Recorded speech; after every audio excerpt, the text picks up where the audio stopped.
அனைத்துலக உயிரோடை தமிழ் ILC தமிழ் உயிரோடை தமிழில் அன்பர்களே, உலக நகர்வு நிகழ்ச்சியில் இணைந்திருக்கிறீர்கள். உலக நகர்வு நிகழ்ச்சியில் பிரித்தானியாவிலிருந்து போரியல் ஆய்வாளர் அரசு அவர்கள் இணைகின்றார். வணக்கம் அரசு அவர்களே. வணக்கம் ராஜானி. அனைத்துலக உயிரோடை தமிழ் உறவுகளுக்கு அன்புள்ள வணக்கம். உங்களுக்கும் வணக்கத்தை தெரிவித்துக் கொண்டு இன்றைய உலக நகர்வு நிகழ்ச்சியில் இஸ்ரேல் பாலஸ்தீனத்துக்கு இடையிலான போர் தொடர்பான விடயங்களை பார்க்கலாம் என்று நம்புகிறேன். போர் நிறுத்தம் தொடர்பாக 20 அம்ச திட்டத்தோடு இந்த போர் நிறுத்தத்தை கொண்டு வந்தார்கள். ஆனால் இஸ்ரேல் இதுவரையில் போர் நிறுத்த திட்டத்தை மதிக்கவில்லை என்பது பல தடவைகள் நிரூபித்து விட்டார்கள். இருந்தாலும் கூட இப்பொழுது வருகின்ற செய்திகளை பார்க்கும் பொழுது இரண்டாவது கட்ட போர் நிறுத்தத்துக்கான ஆயத்தங்கள் பேச்சுவார்த்தையில் ஈடுபடுவதாக கூறப்படுகிறது. அது மட்டுமில்லாமல் இஸ்ரேலினுடைய பிரதமர் பெஞ்சமின் நெட்டன்யாஹு அவர்கள் கூட இன்னும் ஒரு பயணத்தை வாஷிங்டனுக்கு மேற்கொள்ள இருக்கிறார் என்ற கூட அவதானிக்கக்கூடிய எங்களுடைய உறவுகளுக்கு கூறுங்கள், என்ன நிலைமை? உண்மைதான். இஸ்ரேலை பொறுத்தவரையில் மிகவும் ஒரு இக்கட்டான நிலையில் இருக்கிறது. முன்னைய நிலையை போல இல்லை. இஸ்ரேல் ஒரு பலவீனமான நிலைக்கு வந்ததைத்தான் நாங்கள் முதலும் பேசியிருந்தோம். இஸ்ரேல் பிரதமர் தன்னை மன்னிக்கும்படி அரசு தலைவருக்கு கடிதம் எழுதியிருந்தது. இப்போது இஸ்ரேலின் ஒரு ஹிஸ்டோரியன் இலன் பப்பே என்றவர் கூறியிருக்கின்றார், இஸ்ரேல் அதாவது முறிந்து விழுகின்ற கடைசி நிலையில் இருக்கின்றது, அதாவது ஃபைனல் ஸ்டேஜில் இருக்கிறது, ஒரு கொலாப்ஸ் ஆகிறதுக்கு என்று சொல்லி. அதே போலதான் இப்ப இஸ்ரேல் அதிபருடைய கூறியிருக்கிறார், தான் தனது நடவடிக்கையால் இப்போது ஈரான் இந்த பிராந்தியத்துல பிராந்திய வல்லரசு என்று சொல்றது, ரீஜனல் சூப்பர் பவர், அந்த நிலையை ஈரான் இழந்து விட்டது. ஆனால் அதே சமயம் கீழே ப்ளூம்பர்க் போட்டிருக்கிறது, ஈரான் முன்னர், அதாவது ஜூன் மாதம் இடம்பெற்ற சண்டையை போல் அல்லாது இனி இஸ்ரேல் தாக்கினால் ஒரே நேரத்தில் 2000 ஏவுகணை ஏவுகின்ற தன்மையில் ஈரான் இருக்கின்றது.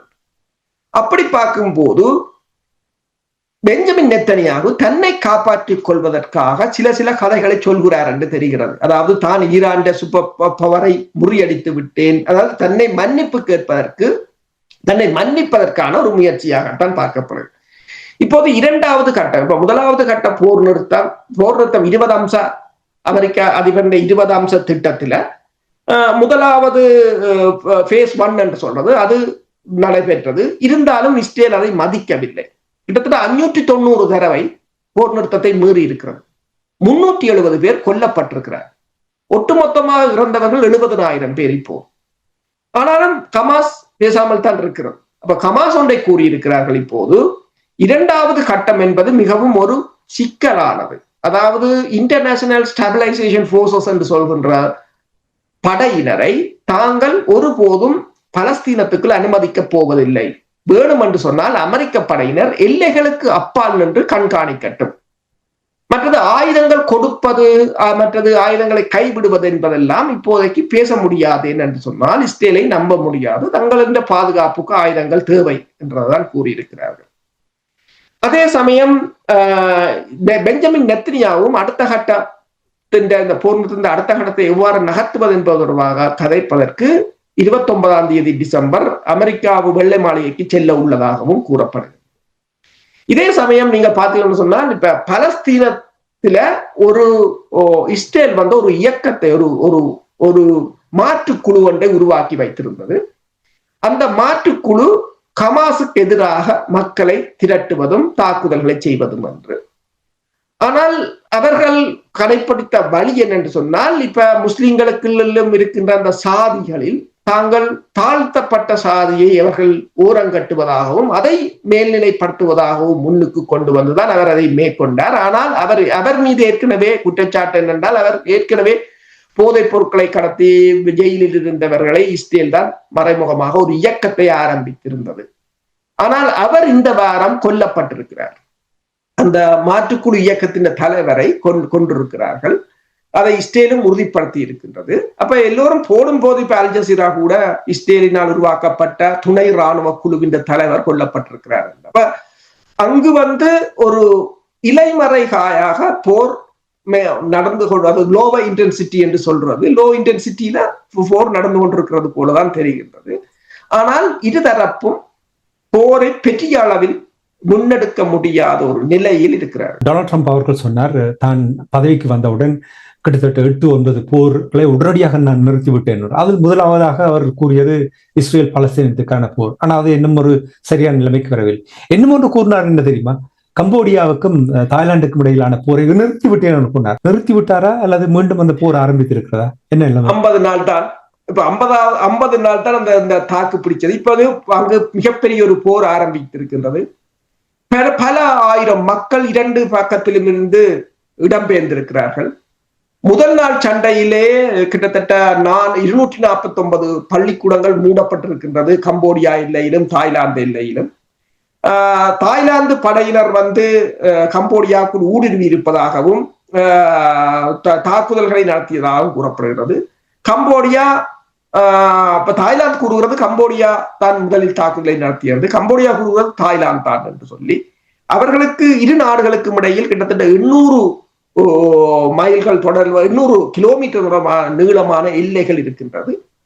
பிரான்சின் காலனித்துவத்தில் கம்போடியா இருந்த போது பிரான்ஸ் ஒரு எல்லை, அப்போது எல்லைகள் பெருசாக இல்லை. பிறகுதான் அவர்கள் எல்லையை வகுத்தார்கள். எல்லையை வகுக்கும் போது பிரான்ஸ் தாய்லாந்தின் பகுதியையும் கம்போடியாவுக்கு இணைத்து விட்டதாகவும், அதில் உங்களுக்கு தெரியும் அங்க இருக்கின்ற ஒரு புராதன ஆலயம் அதையும் கம்போடியாவுக்கு கொடுத்து விட்டார்கள் என்று. அதை கம்போடியா வெகு சீக்கிரமாகவே இந்த UN அதை பதிவு செய்து விட்டார்கள். அப்ப பிரான்ஸ் தாய்லாந்து 1962ஆம் ஆண்டு வழக்கு போட்டாலும் அதுவும் கம்போடியாவுக்கு சார்பாகத்தான் தீர்ந்திருக்கிறது. இப்போது தாய்லாந்து அதை தாங்கள் கைப்பற்ற வேண்டும் தங்களுடைய இறமை என்று சொல்லி, அதாவது 1907ஆம் ஆண்டு உரிய மேப்பின் அடிப்படையில் தாங்கள் தாக்குதலை நடத்துவதாக கூறுகிறார்கள். அப்ப இருதரப்பும் இப்ப தாய்லாந்தின் F-16 ரக விமானங்கள் கம்போடியாவின் படை தலைமையகத்தை தாக்கியதாக கூறப்படுகின்றது. அதே நேரம் கம்போடியாவின் ஆர்ட்லரி படைப்பிரிவு தாய்லாந்தின் இராணுவ தளங்களை தாக்கியதாக கூறப்படுகின்றது. தாய்லாந்தின் தரப்பில இப்போது சில இராணுவத்தினர் கொல்லப்பட்டதாக கூறப்படுகிறது. கம்போடியாவின் தரப்பில பல பொதுமக்கள் காயமடைந்ததாகவும் கூறப்படுகின்றது. ஆனால் இனிவரும் காலங்களில் இந்த சண்டை எவ்வளவு தூரத்துக்கு போகிறது என்பது இப்போதைக்கு சொல்ல முடியாது. ஆனால் ட்ரம்பின் அதாவது சண்டையை நிறுத்துவேன் என்று அவர் அரைகுறையாக, அதாவது என்னென்றால் ஒரு தீர்வு இல்லாமல் நிறுத்தும் போது இதுதான் பிரச்சனை. இப்ப பலஸ்தீனம்தான் இரு தேசங்கள் என்றதை கூட ஏற்றுக்கொள்ளாமல் அதை நிறுத்துவது என்பது அவர்களிடம் ஒரு தீர்வு இல்லை. அதைத்தான் ஹமாஸும் கேட்டது. 2ஆம் கட்டம் என்றால் என்ன உங்கள்கிட்ட வரவு இருக்கிறது? 2ஆம் கட்டத்தை ஒன்றும் இல்லை. அதே போலதான் தாய்லாந்தும் கம்போடியாவும் வரிகளை காட்டி மிரட்டினதால் நின்ற சண்டை இப்போது மீண்டும் ஆரம்பித்தது. பலஸ்தீனம் தொடர்பாக இஸ்ரேல் தொடர்பாக கூறும்பொழுது மீண்டும் ஒரு முறை அதை ஞாபகத்தில் வந்தபடியா கூறு. இப்ப யூரோவிஷன் என்று யூரோப்பில் நடக்கின்ற பாட்டு போட்டியில் இந்த நாடுகள் கூறுகிறது இஸ்ரேல் பங்கெடுத்தால் அதில் ஒரு 4 நாடுகள் தாங்கள் புறக்கணிப்போம் என்று சொல்லுகிறார்கள் என்றால் அவர்கள் இனப்படுகொலையில் ஈடுபட்டவர்களை அங்கே பங்களிக்க முடியாது. இப்படித்தான் ரஷ்யாவுடைய விளையாட்டு வீரர்களை சர்வதேச மட்டத்தில் அவர்கள் ரஷ்யாவுடைய லோகோவை பயன்படுத்தி பங்கெடுக்க விடுவதில்லை. அங்கே ஒரு சட்டம் இங்கே ஒரு சட்டம் என்று. அப்பதான் நீங்க சொல்லுவதோடு டொனால்ட் ட்ரம்ப் அறகுறையாக அங்கேயும் இங்கே நினைக்கிறேன் அவர் தனக்கு இந்த பரிசுக்காகத்தான் ஓடி திரிகிறார் போடக்கு. ஏற்கனவே இந்த FIFA என்ற அந்த சர்வதேச உலக உதைப்பந்தாட்ட அந்த நிறுவனம் அவருக்கு சமாதானத்துக்கான ஒரு பரிசை கொடுத்து விட்டார்கள். ஏனென்றால் அமெரிக்காவில் தான் வருகின்ற ஃபுட்பால் வேர்ல்ட் கப் நடக்க போகிறது, அதுக்காகத்தான் கொடுத்தாரோ இன்னொரு. சரி, அதுக்காக கொடுத்திருந்தாலும் இப்ப நீங்க கம்போடியா தாய்லாந்து தொடர்பாக நீங்கள் கூறுவீர்கள். வெனிசுவேலாவில் என்ன நடக்கும்? வெனிசுவேலாவில் இப்போது இந்த 6ஆம் தேதி டிசம்பர் 6ஆம் தேதி ஒரு ஆயிரக்கணக்கான மக்கள் அமெரிக்காவில ஸ்பெயினில் இப்ப நீங்க பாத்தீங்கன்னு சொன்னால் வெனிசுலா, சிலி, டொமினிக்கன் ரிப்பப்ளிக், மற்றது ஸ்பெயின் போன்ற பல நாடு, மெக்சிகோ போன்ற பல நாடுகளில் ஒரு மிகப்பெரிய ஆர்ப்பாட்டங்களை நடத்தி இருக்கிறார்கள். அவர்கள் அந்த ஆர்ப்பாட்டங்களுக்கு சொன்னது ஒன்றுதான், என்னென்றால் வெனிசுலா மீதான தாக்குதலை நிறுத்த வேண்டும் என்று சொல்லி. அதில் இப்ப நீங்கள் பார்த்தீங்கன்னு சொன்னால் இந்த ஆன்சர் கொலிஷன் என்ற ஒரு அமைப்பு, அதே போல பலஸ்டீனியன் யூத் மூவ்மெண்ட் என்ற அமைப்பு, இப்படி பல அமைப்புகள், இன்னும் பல அமைப்புகள் இணைந்துதான் நடத்தி இருக்கிறார்கள். அவர்கள் ஒன்றை கூடியிருக்கிறார்கள். இந்த 22 வருடங்களுக்கு முன்னர் அமெரிக்கா பொய்யை சொல்லி ஈராக் மீது தாக்குதலை நடத்தியது, எனவே இதுவும் ஒரு பொய் என்று இந்த தாக்குதலை தாங்கள் அனுமதிக்க போவதில்லை என்று கூறியிருக்கிறார்கள். அதே சமயம் அவர்கள் இன்னொன்றை கூறியிருக்கிறார்கள், அமெரிக்கா வந்து இந்த வள்ளங்களில் வருபவர்கள் மீது தாக்குதலை நடத்தி 80 பேரை படுகொலை செய்தது ஒரு போர்க்குற்றம், அனைத்துலக விதிகளை மீறியது, போர்க்குற்றம் என்று எல்லாம் கூறியிருக்கிறார்கள். அதே சமயம் ரஷ்யாவின் வெளிவிவகார அமைச்சர், துணை அமைச்சர் வந்து சேர்ஜி ரெபல்கோவ், அவர் இந்த டாஸ் என்ற ஊடகத்துக்கு தெரிவித்த கருத்துல கூறியிருக்கிறார், தாங்கள் அமெரிக்காவுக்கு அட்வைஸ் பண்ணியதாகவும் இதில் இந்த தாக்குதலில் ஈடுபட வேண்டாம் என்று சொல்லியும், அவ்வாறு தாக்கினால் தாங்கள் வெனிசுலாவுடன் தோளோடு தோள் நிற்போம் என்றும் கூறியிருக்கிறார். அப்ப ரஷ்யா ஒரு எச்சரிக்கை விடுத்ததாகத்தான் இதனை பார்க்கக்கூடியதாகவும் இருக்கின்றது. இப்ப வெனிசுலாவின் அதிபரும் அந்த ஒரு ஏதோ ஒரு தனக்குரிய ஒரு பலத்துடன் இருப்பது போலதான் அவர் இந்த வாரம் வீதியில் இறங்கி மக்களுடன் அந்த பேரணியில் எல்லாம் கலந்திருந்தார். பேரணியில் கலந்தது மட்டுமல்லாது அங்கு ட்ரம்பின் நடனத்தையும் ஆடியிருந்தார். ட்ரம்ப் எவ்வாறு நடனம் ஆடுகிறாரோ அதே போன்று நடனமும் ஆடியிருந்தார். அதில் எல்லா சமூக வலைத்தளங்களிலும் அது பரவலாக போடப்பட்டிருந்தது. இருந்தாலும் அமெரிக்கா கிட்டத்தட்ட 15,000 துருப்புக்களை அந்த பகுதியில் இறக்கி இருக்கின்றது. பல கடற்படை கப்பல்கள், விமானம் தாங்கி கப்பல் ஒன்று. கிட்டத்தட்ட இதன் ஆரம்ப கட்ட செலவே வந்து $1 பில்லியன் என்று சொல்லப்படுகிறது. அமெரிக்காவின் 2026ஆம் ஆண்டுக்கான பாதுகாப்பு செலவினம் இப்போது கிட்டத்தட்ட 1 ட்ரில்லியனாக வந்திருக்கிறது. அதாவது $901 பில்லியன் வந்திருக்கிறது. போன வருடம் 822 பில்லியன், இப்போது 901 பில்லியன் என்னும் போது ஒரு போருக்கான வரவு செலவு திட்டமாகத்தான் இருக்கின்றது. அப்ப போர் இந்து சமுத்திர பிராந்தியமா அல்லது கரிபியனா அல்லது பால்டிக் சியான்றதுதான் இன்னும் முடிவாக இல்லை. சர்வதேசத்தில் போராடுவதற்கு தயாரா இருக்கு, அதே நேரத்தில் உள்நாட்டிலும் போராடுவது போலான அவருடைய ஏற்பாடுகள் எல்லாம் இருக்கு. இனி சொமாலியா தொடர்பாக குப்பையான ஒரு இனம் போல அந்த கருத்தை கூறியது அறிவிக்கத்தக்கது என்று பலர் கூறுகின்றார்கள். இப்படி வெளிப்படையாக ஒரு நாட்டினுடைய அதிபர் இப்படி பேசுவது ஒரு சின்னத்தனமான இருந்தது என்று பலர் கூறியதை நான் கேட்டேன். உண்மைதான். ஆப்பிரிக்க நாடுகளில் பல நாடுகளை அவர் மதிப்பதில்லை. பல நாடுகள்ல இந்த மக்கள் அங்கு வருவதற்கு நாடுகளை தடை செய்வதாக கூறியிருக்கின்றார். அதே போலதான் இந்த சோமாலியாவை ஹபேஜ் என்று சொல்லியிருக்கிறார், குப்பைகள் என்று கூறியது வந்து அந்த மக்களை இன்னும் இந்த மேற்குலகத்திலிருந்து விலத்தி போகத்தான் செல்லும். இந்த சந்தர்ப்பங்கள் ரஷ்யா தனக்கு சாதகமாக எடுத்துக்கொண்டு காய்களை நகர்த்தி கொண்டு வருகின்றது. பல ஆப்பிரிக்க நாடுகளை சீனாவோ ரஷ்யாவோ இந்தியாவோ பொருளாதார ரீதியாகவும் ராஜதந்திர ரீதியாகவும் தங்கள் கைக்கு கொண்டு வருவதற்கு ட்ரம்பின் இந்த மாதிரியான நடவடிக்கைகள் மிக மிக முக்கியமான காரணியாக இருக்கின்றது. ட்ரம்புக்கு இன்னொரு தலையடி இருக்கின்றது என்றால் ஆப்பிரிக்க நாடுகளில் இன்னொரு நாடு பெனின் என்ற அந்த நாட்டில் ராணுவ புரட்சி ஏற்பட்டது, ஆனால் முறியடித்து விட்டார்கள். அப்படி என்றால் என்ன நடந்தது என்று கூறுங்கள். ட்ரம்ப் இதிலும் ஈடுபடுவாரா அல்லது அதுவும் குப்பைகள் என்று தள்ளிவிட போகிறாரா? ஆப்பிரிக்க நாடுகள்ல பெருமளவான நாடுகளை இந்த 2023க்கு பிறகு பாத்தீங்கன்னு சொன்னால் மாலியாவா இருக்கலாம், நைஜராக இருக்கலாம், பாக்காஃபசினா என்று பல இடங்களில் புரட்சிகள் ஏற்பட்டு ஆட்சிகள் மாற்றப்பட்டு மேற்குறம் குறிப்பாக பிரான்ஸ் அந்த நாடுகளிலிருந்து வெளியேற்றப்பட்டுக் கொண்டிருக்கிறது. மெதுவாக இது நடைபெற்றுக் கொண்டுதான் இருக்கின்றது. இப்போது பெனின் என்ற பகுதியிலும் அதிலும் புரட்சி ஏற்பட்டதாம், ஆனால் முறியடித்து விட்டதாக கூறப்படுகின்றது. இரண்டால் இதில் 2 விதமான புரட்சி, ஒன்று மேற்குலகம் மேற்கொள்கின்றது, ஒன்று ரஷ்யா மேற்கொள்கின்றது, இரண்டும். அப்ப இதில் இப்ப பாத்தீங்கன்னா நைஜீரியாவின் விமானங்கள், நைஜீரியாவிடம் சீனாவின் JF-17 ரக விமானங்கள் தான் நைஜீரியா பயன்படுத்தி இருக்கின்றது.